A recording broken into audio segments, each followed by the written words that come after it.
Assalamualaikum warahmatullahi wabarakatuh. Selamat pagi para pemirsa Sumsel Virtual Fest, Tripuput TV, dan juga Tribun Sumsel YouTube channel edisi Senin 5 Oktober 2020. Nah, untuk pembahasan pada hari ini, kita akan masuk dalam program Halo Dokter dengan pembahasan bagaimana agar ginjal kita itu sehat. Dan untuk pagi hari ini, kita kedatangan narasumber, yakni dari Bapak Dr. Zuher Ali, SPPD KGH Finasim. Nah, hari ini tentunya dengan topik pembahasan mengenai ginjal, di mana Bapak ini adalah merupakan Ketua Ikatan Dokter Indonesia Cabang Palembang. Nah, sesuai dengan temanya, kita hari ini akan membahas mengenai bagaimana caranya untuk menjaga kesehatan dari ginjal kita. Seperti yang kita tahu bahwa ginjal merupakan organ dalam yang sangat penting harus kita jaga. Nah, untuk itu kita harus langsung sapa aja Bapaknya. Halo, Assalamualaikum Pak. Waalaikumsalam warahmatullahi wabarakatuh. Apa kabar Rizka? Baik Pak, Bapak gimana Pak? Sehat? Wah, sehat dan semangat. Oke. Tetap semangat. Iya Pak. Nah, gini Pak, kita langsung masuk aja Pak mengenai pembahasan mengenai gimana caranya untuk menjaga kesehatan ginjal. Kira-kira bagaimana nih Pak menurut Bapak? Sebelum kita diskusi, nanti tanya jawab, saya ingin share screen ya. Iya Pak. Kira-kira 5-10 menit untuk menjelaskan apa dan bagaimana ginjal tersebut dan bagaimana cara pencegahan kita. Setelah itu nanti kita diskusi panjang lebar ya. Baik Pak.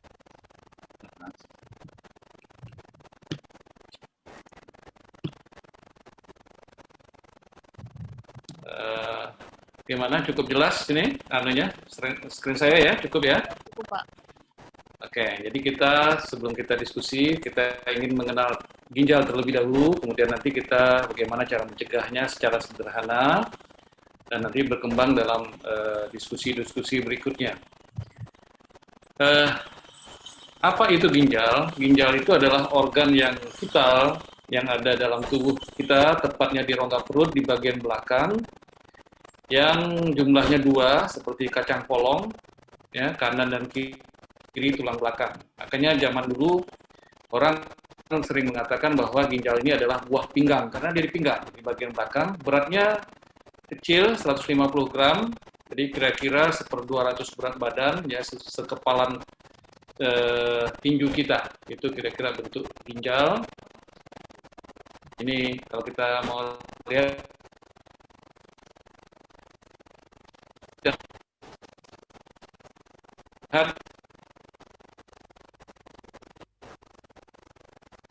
lebih lanjut, jadi ada pembuluh darahnya, ada cairan yang keluar, sehingga disinilah tempat menyaring semua cairan dalam tubuh kita.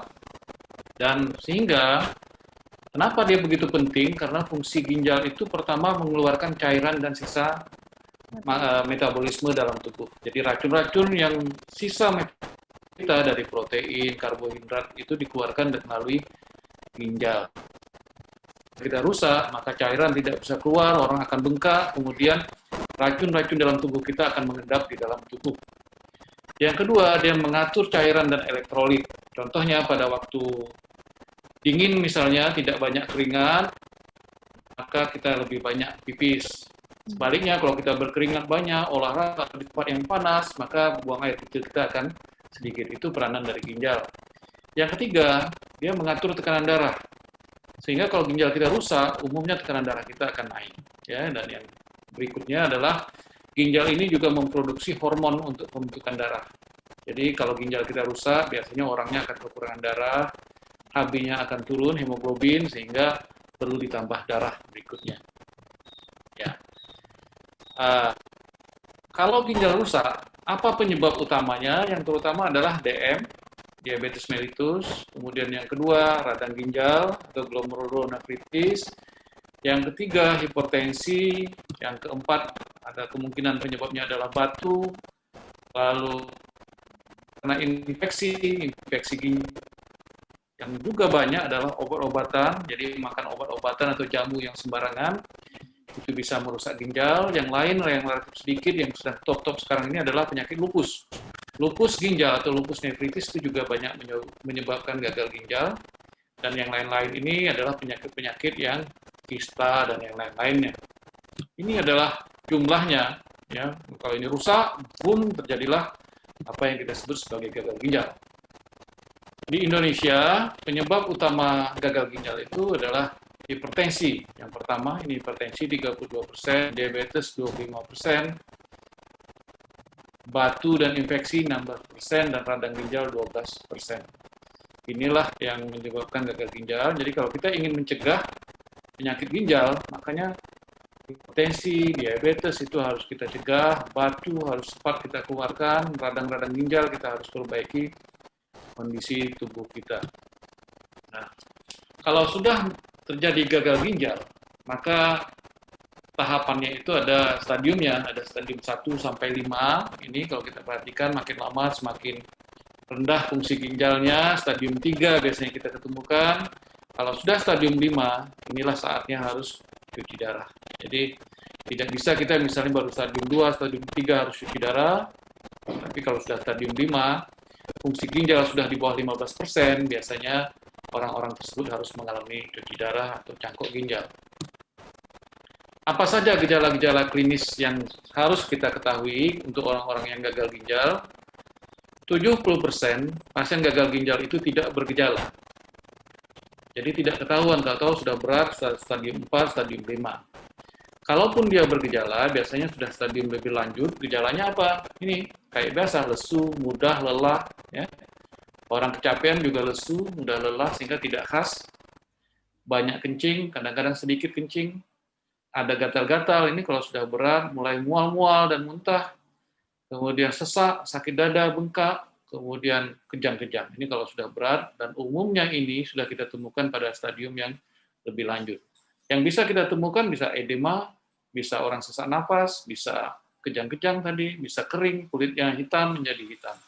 Inilah gejala-gejala klinis yang mungkin terjadi, tapi sayangnya ini tidak semua orang sakit ginjal mengalami ini. Biasanya kalau sudah berat baru sakit ini.